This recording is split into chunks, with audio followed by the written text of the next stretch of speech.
اللہ چاہتا ہے کہ یہ بندہ اس رینک تک پہنچ جائے. اللہ اس پر آزمائش بھیجتا ہے تاکہ میرا بندہ صبر کر لے تو اس کو وہ مرتبہ عطا ہو جائے. ہائے ہائے، یعنی آزمائش مجھ پر میرے رینک بلند کرنے، میرے درجے بلند کرنے آئی، اور ہائے میری بے صبری کہ میں نے وہ سب ثواب ضائع کر دی. نہ کریں میرے پیارے اسلامی بھائی. مشکلیں آتی ہیں. اچھا پھر پتہ ہے پرابلم کیا ہے؟ ہمارا ایک اور بڑا ایشو ہے، ہم کسی کو مسکراتا دیکھتے ہیں، کسی کو اچھے کپڑے دیکھ لیتے ہیں، کسی کی بڑی گاڑیاں دیکھ لیتے ہیں، کسی کا بڑا گھر دیکھ لیتے ہیں، ہمیں لگتا ہے یار یہ کتنا مزے میں، یار میں اکیلا پریشان ہوں. یہ آپ کی بھول ہے. ایک بات یاد رکھیے گا، زندگی کی گاڑی مسائل کے پہیوں پر ہی چلتی ہے. امیر کے مسئلے اور ہیں، غریب کے مسئلے اور ہیں. شہرت جس کو ملی ہے نا اس کے پرابلمز اور ہیں، جو غیر معروف ہے اس کے پرابلم اور ہے. زمانے میں ہر کسی کو کچھ نہ کچھ ایشو ضرور ہے. یہ نہ سمجھے کہ یار یہ اتنا مسکرا رہا ہے، کیا پتہ اس مسکراہٹ کے پیچھے کتنے دکھ چھپائے بیٹھا ہے. آپ یقین کریں، بلیو کریں، ایسا نہیں ہے کہ سب لوگ 100% خوشحال ہیں. پرابلم سب کے ساتھ ہوتے ہیں.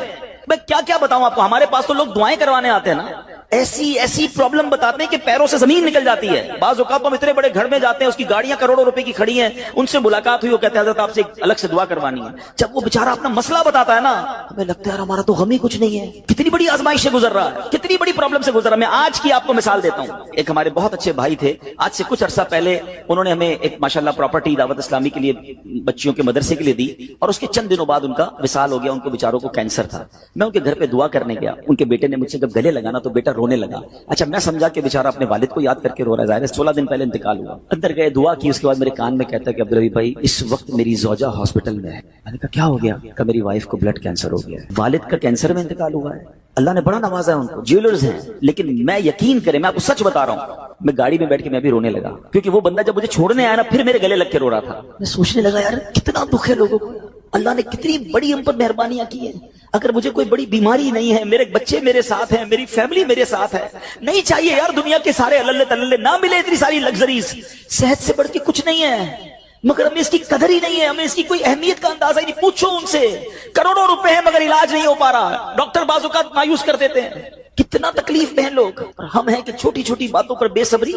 صبر تو کریں، اللہ کی رضا پر راضی تو رہیں. میں نے آپ کو خاندان نبوت کا واقعہ سنایا. ارے کھانے کو کچھ نہیں ہے، کاش یہ بات ہمیں سمجھ آ جائے اور ہم ہر حال میں اللہ کا شکر ادا کرنے والے بن جائیں. اور ایک اور میں آپ کو بات بتاؤں، ہم جو دنیا والوں کو بتاتے ہیں نا ہوتا کچھ نہیں ہے اس سے. مت بتایا کرو دنیا والوں کو، صحیح بتاتا ہوں، مت بتایا کرو. اپنے غم مت بتایا کرو، ثواب بھی چلا جاتا ہے. اور بعض اوقات یہ دنیا والے نا ہمارا مذاق بھی اڑاتے ہیں. ہم جب کسی کو اپنا پرابلم بتاتے ہیں نا ہمارے سامنے تو بڑے اچھے بنتے ہیں کہ اچھا ٹھیک ہے میں کرتا ہوں کچھ. بعد میں جا کے دنیا میں باتیں کرتے ہیں، آیا تھا میرے پاس، اس کا یہ مسئلہ ہے، ہاں باتیں بڑی کرتا ہے، بڑی پرابلم میں ہے. کیوں بتاؤں میں دنیا والوں کو؟ نعت کا شعر ہے نا، کسی کا احسان کیوں اٹھائیں، کسی کو حالات کیوں بتائیں. کیوں بتاؤں میں دنیا والوں کو مجھے کیا غم ہے نا. میرے آقا سلامت رہے ہیں، اللہ کے حبیب علیہ الصلوۃ والسلام ہیں، اور رب عز و جل کی بارگاہ ہے، میں ادھر عرض کروں نا. کسی کا احسان کیوں اٹھائیں، کسی کو حالات کیوں بتائیں. آقا تم ہی سے مانگیں گے تم ہی دو گے، تمہارے در سے ہی لو لگی ہے. ہاں اللہ رسول کی بارگاہ میں عرض کیا، ادھر آنسو بہاؤ، نہ بتاؤ دنیا والوں کو. ایک اور کمال کا شعر ہے کہ دنیا والے تو درد دیتے، دنیا والے تو درد دیتے ہیں، زخمی دل کی دوا مدینہ ہے. تو جب دنیا والوں نے کوئی ہمارا بھلا کرنا بھی نہیں، نہ ان کے ہاتھ میں ہے، شفا دینے والی ذات میرے رب کی، برکت دینے والی ذات میرے رب کی، تو اللہ سے ہی باتیں کرو نا.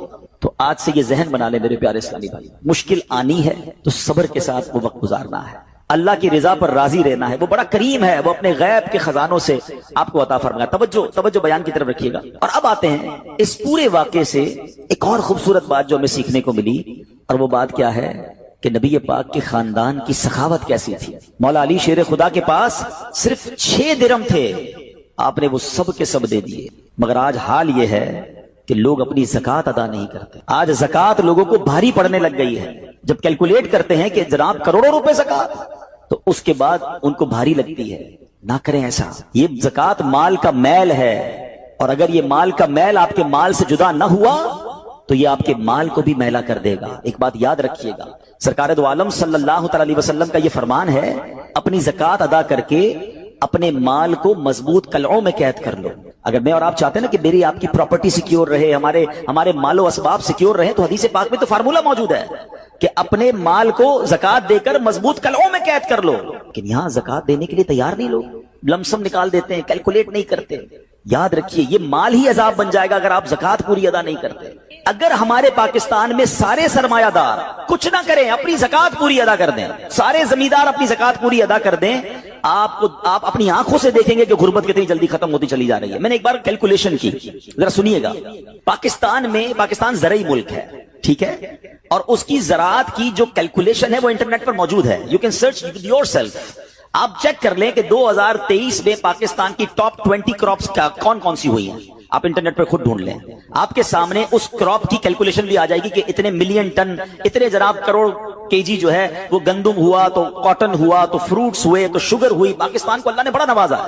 شریعت کا حکم کیا ہے؟ جس اللہ رسول کی ہم بات کر رہے ہیں, جس اسلام کو ہم نے قبول کیا ہے, شریعت کا حکم یہ ہے کہ اگر آپ کی فصل اگتی ہے تو اس فصل میں اگر بارش کا پانی ہے اور آپ اپنا پانی پرچیز نہیں کر رہے اور صرف بارش سے آپ کی فصل اگ رہی ہے, تو جتنی فصل اگی 10% عشر کیا کہتے ہیں 10ویں حصے کو, وہ آپ نے نکال دینا ہے اللہ کی راہ میں. وہ غریبوں کا حق ہے, وہ زکات ہے زمین کی. اور اگر آپ پانی ٹیوب ویل وغیرہ سے لیتے ہیں, پیسوں سے خریدتے ہیں, تو 5%. آپ بلیو کریں, میں بیٹھا کیلکولیٹر لے کر کہ پاکستان کی ٹاپ 10 کراپس کتنی ہوتی ہیں, اس کی مالیت کتنی ہے, اس کی ویلیو کتنی ہے, وہ میں نے بنائی اور اس کا 5% لگایا جو دینا ہی دینا ہے. آپ یقین کریں وہ بھی خربوں روپے میں بن گیا. یہ خربوں روپے کہاں ہیں؟ اگر ہم زکات دیتے تو کتنے غریبوں کا بھلا ہو جاتا, کتنے گھر خوشحال ہو جاتے. اچھا, یہ تو صرف زمین کی زکات ہے, پراپرٹیز کی زکات اربوں خربوں روپے کے لوگ مالک ہیں. مگر جب کیلکولیٹر چلاتے ہیں نا, اوئے ہوئے ہوئے زکات جناب 10 کروڑ روپے بن جائے گی, تو پھر بھاری لگتی ہے. اللہ کے بندے, اللہ نے 4 ارب دیے ہیں تو 10 کروڑ زکات ہے نا, تو ٹینشن کائے کی ہے؟ شکر ادا کرو. اللہ نے دینے والا بنایا, مانگنے والا نہیں بنایا. مگر آج زکات بھاری پڑ گئی ہے. آپ کو پتا ہے قارون کیوں دسایا گیا تھا؟ قارون یہ حضرت موسیٰ کا کزن تھا, یہ تورات کا عالم تھا اور بڑا عالم دین تھا. مگر جب حضرت موسیٰ نے اس کو زکات کا حکم دیا نا, اس کے پاس کتنے پیسے تھے کہ قرآن کہتا ہے اس کی خزانوں کی چابیاں ایک جماعت لے کر چلتی تھی. خزانے نہیں, صرف کیز آف دا ٹریجر, اتنا خزانہ تھا. مگر کیا ہوا یہ کہ جب حضرت موسیٰ نے اس کو کہا, اس زمانے پتہ زکات کتنی تھی؟ ابھی تو 100 پہ 2.5 ہے نا, 1000 پہ 1. آپ نے فرمایا ہر 1000 پر 1 تم نے زکات دینی ہے. اس نے کیلکولیٹ کیا تو بہت بنتے تھے. حضرت موسیٰ کے خلاف ہو گیا, زکات کا انکار کیا, اپنے خزانوں کے ساتھ زمین میں دھسا دیا گیا. پلیز خدا کے واسطے اس آواز کو سب مل کر آگے بڑھائیں. میں تو یہ سمجھتا ہوں جس طرح ہم نماز کی بات کرتے ہیں کہ نماز پڑھو, زکات دیں, بے شک کسی کو بھی دیں, جو حقدار ہے اس کو دیں, مگر زکات پوری دیں. پاکستان خوشحال ہو جائے گا, غریبوں کا بھلا ہو جائے گا. لیکن زکات جس کی ہزاروں لاکھوں میں شاید وہ نکال دیتا ہے, مگر جب زکات کروڑوں میں ہو رہی ہے تو لوگوں کے دلوں پر بوجھ بنتی جا رہی ہے. اس کو بوجھ نہ بننے دینا. میں ایک دعا کرتا ہوں آج, اگر آپ کو لگے تو آپ بھی آمین کہہ دینا. اپنے لیے تو میں کئی بار یہ دعا کرتا ہوں کہ یا اللہ مجھے وہ مال نہ دینا جس کی زکات مجھ پر بھاری ہو جائے. اہو آمین. یا اللہ وہ مال دینا کہ میں خوش دلی سے تیری راہ میں زکات دوں. اچھا, یہ بھی بڑا ایشو ہے, پیسے نکلتے ہیں تو بھاری بڑے پڑتے ہیں. اللہ فرماتا ہے تم اس وقت تک بھلائی کو نہیں پہنچ سکتے جب تک اپنی پیاری چیز راہ خدا میں خرچ نہ کرو. آپ بہترین خرچ کرو نا, اللہ آپ کو اس سے زیادہ عطا فرمائے گا. اچھا, جب بھی کیلکولیٹر, دیکھیں کچھ چیزیں کیلکولیٹر سے کیلکولیٹ ہوتی ہیں, مگر اللہ کی راہ میں جو خرچ کرنے والا معاملہ ہے نا, وہ رحمت کے کیلکولیٹر سے کیلکولیٹ ہوتا ہے. وہ میرے اور آپ کے کیلکولیٹر سے کیلکولیٹ نہیں ہوگا. آپ حساب کریں گے کہ یار مولانا صاحب کہہ رہے ہیں اللہ کی راہ میں خرچ کرنے سے مال کم نہیں ہوتا, کروڑ روپے ہیں, 2.5 لاکھ زکات دوں گا تو 97.5 بچ گئے, یہ تو کم ہو گئے. آپ اس کو کہیں نوٹ کر لیجئے, اگلے سال آپ کروڑ روپے کی زکات نہیں دے رہے ہوں گے, آپ اس سے زیادہ کی زکات دے رہے ہوں گے. یہ کیسے؟ جو بھی زکات دیتا ہے آپ اس کو پوچھ لیجئے, ہر سال اس کی زکات بڑھتی ہے. کیوں بڑھتی ہے بھائی؟ زکات تو کم ہو, پیسے کم ہونے چاہیے تھے. نہیں جناب, یہ میرے نبی علیہ الصلوۃ والسلام کا وعدہ ہے. ویسے تو میرے آقا جو فرمائے حق ہے, مگر اس حدیث میں اللہ کے رسول علیہ الصلوۃ والسلام نے قسم اٹھائی. آپ فرماتے ہیں میں قسم کھا کر کہتا ہوں اللہ کی راہ میں خرچ کرنے سے مال کم نہیں ہوتا. پھر تو لاک کر دو نا, پھر تو سمجھ جاؤ کہ جب نبی پاک قسم اٹھا کر فرما رہے ہیں. اچھا, پھر آپ سب کو دیکھ لیں, جو بانٹ رہا ہے نا ہم ہر سال اس کا بڑھتے ہوئے دیکھ رہے ہیں, کم نہیں ہوتا. یہ بے وقوفی ہے جو یہ سوچتا ہے کہ یار دے دوں گا تو کم ہو جائے گا. نہیں. اور پھر میں آخری بات کر دوں اپنے بیان میں, جو ایک اور ایشو جو بہت بڑا ہم دیکھتے ہیں, ایک تو زکات پوری دینی ہے اور انجوائے کر کے دینی ہے, خوش دلی سے دینی ہے, مزے لے کر دینی. یہ نہیں کہ دل پر بوجھ, یار کیا کروں 1 سال ہو گیا اب تو زکات دینی پڑے گی. نہیں, یہ نہیں. دو اور انجوائے کرو, اللہ کی راہ میں خوش دلی سے دو. ایک واقعہ سن لیں, بات اور کلیریفائی ہو جائے گی. حضرت ابو جعفر اپنے زمانے کے بڑے ابدال ہیں. ان کے گھر میں ایک فقیر آیا تو انہوں نے اپنی زوجہ کو کہا کہ اپنے پاس کیا ہے دینے کے لیے؟ کہ حضور صرف 4 انڈے ہیں گھر میں, نتھنگ ایلس, 4 eggs only. کہا یہ چاروں ہی دے دو. ایمان اور عقیدہ اور بلیف دیکھیں, چاروں دے دو. چاروں دے دیے. تھوڑی دیر بعد دروازے پر دستک ہوئی, دیکھا تو ایک بندہ ٹوکری لے کر آیا. کہا کیا ہے؟